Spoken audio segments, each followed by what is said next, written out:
आमची भूमिका अशी आहे की आमची मागणी अशी आहे की परप्रांतीय मौलानांना या महाराष्ट्रातून हद्दपार करा असं आम्ही मुख्यमंत्र्यांना निवेदन दिलेलं आहे। आणि फक्त याच्या पाठीमागचा आमचा उद्देश असा आहे की परप्रांतीय मौलानाकडून सोलापूर शहरामध्ये सध्या जे नई जिंदगी भागामध्ये परवाच एका मुलीवर झालेला अत्याचार, त्याचबरोबर नागपूर येथे घडलेली घटना, त्यानंतर जे काय मुंबई येथे बांद्रा येथे मदरशामध्ये झालेले एक अत्याचार, अशा अनेक अत्याचाराकडे जर लक्ष देता परप्रांतीय मौलानाकडूनच हे असे प्रकार घडत आहेत। म्हणून आम्ही अशी मागणी केली की परप्रांतीयांना जर महाराष्ट्रातून आपण जर बाहेरच काढलो तर आपल्या महाराष्ट्रातले मौलानांना त्या ठिकाणी स्थान मिळेल। अनेक मौलाना, अनेक जैनाब, कारी, मुफ्ती, हाफिज, फाजील असे अरबी प्रशिक्षण घेतलेले अनेक मौलवी आमचे जे आहेत ना बेकार आहेत महाराष्ट्रातले, त्यांना या ठिकाणी जागा मिळेल, ते त्या ठिकाणी काम करतील मदरशामध्ये, मशिदीमध्ये। परप्रांतीय मौलाना लोक जे आहेत ना कमी वेतनामध्ये काम करतात आणि मग ते कुठल्याही स्तरावर जाण्याची त्यांची तयारी आहे।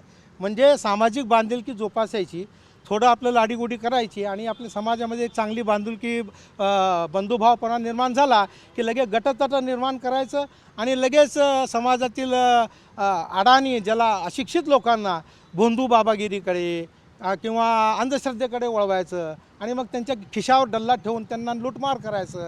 हे असे प्रकार त्यांच्याकडून घडत आहेत।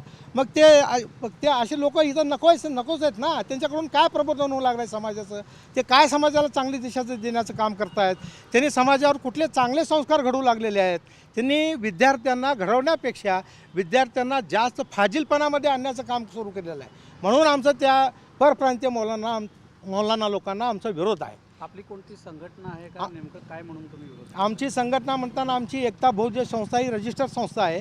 त्याचबरोबर मी मोहम्मदिया अरबी मदरसा और मस्जिद या संस्थेचा गेल्या 33 वर्षापासून मी author of the public secretary आणि सेक्रेटरी म्हणून काम सांभाळतो। आणि माझ्याबरोबर असलेले मौलाना हे एकता बौद्ध संस्थेचे अध्यक्ष आहेत आणि ते स्वतः हाफिज व कारी हे असं उच्चस्तरीय शिक्षण अरबीचं त्यांनी हे म्हणजे साध्य केलेलं आहे।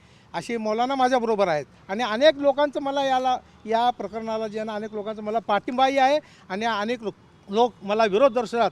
परंतु विरोध दर्शवण्याला माझा विरोध असा आहे की जोपर्यंत समाजातील अनधिकृत प्रकार, समाजात होणारे अन्याय अत्याचार जोपर्यंत लोकांच्यापर्यंत येणार नाहीत, बाहेर येणार नाहीत, तोपर्यंत या गोष्टीवर आळा बसणार नाही आहे। मदरशाची चौकशीची देखील मागणी केली होती, ते काय होतं? मदरशाची चौकशीची मागणी आपण केलेली नाही की मदरशामध्ये असे अनधिकृत प्रकार घडू नये म्हणून माननीय पोलीस आयुक्तांना आम्ही एक निवेदन दिलेलं आहे, आयुक्तांना दिलेलं आहे, जिल्हाधिकाऱ्यांना दिलेलं आहे, महानगरपालिकेच्या आयुक्तांना दिलेलं आहे, उपमुख्यमंत्री मुख्यमंत्र्यांना सुद्धा आम्ही हे पाठवलेलं आहे। त्याचप्रमाणे औरंगाबाद संभाजीनगरच्या वक्फ बोर्ड ऑफिसला पाठवलेलं आहे, सोलापूर वक्फ बोर्डच्या ऑफिसला पाठवलेलं आहे की तुम्ही या प्रकरणाकडे लक्ष घालून अरबी मदरसामध्ये, मशिदीमध्ये परप्रांतीय मौलाना लोक जे कामाला आहेत त्यांना तुम्ही या ठिकाणी कामाला ठेवू नका, असे आदेश तुम्ही ज्या त्या संबंधित मदरशा मशिदीच्या ट्रस्टींना द्या। आणि त्याचप्रमाणे सोलापूर शहराच्या शहर काजींना, ज्या जिल्ह्यातल्या प्रत्येक शहर काजींना असे आदेश द्या की तुम्ही परप्रांतीय मौलानांना या ठिकाणी ठेवूच नका मदरशामध्ये, मस्जिदमध्ये। आमचा विषय आहे। तुमचं नाव? माझं नाव अताउल्ला हुसेन बाशा पटेल, मी एकता बौद्ध संस्थेचा उपाध्यक्ष आहे, मोहम्मदिया अरबी मदरसा और मस्जिदचा author of the public trustee आणि सेक्रेटरी आहे।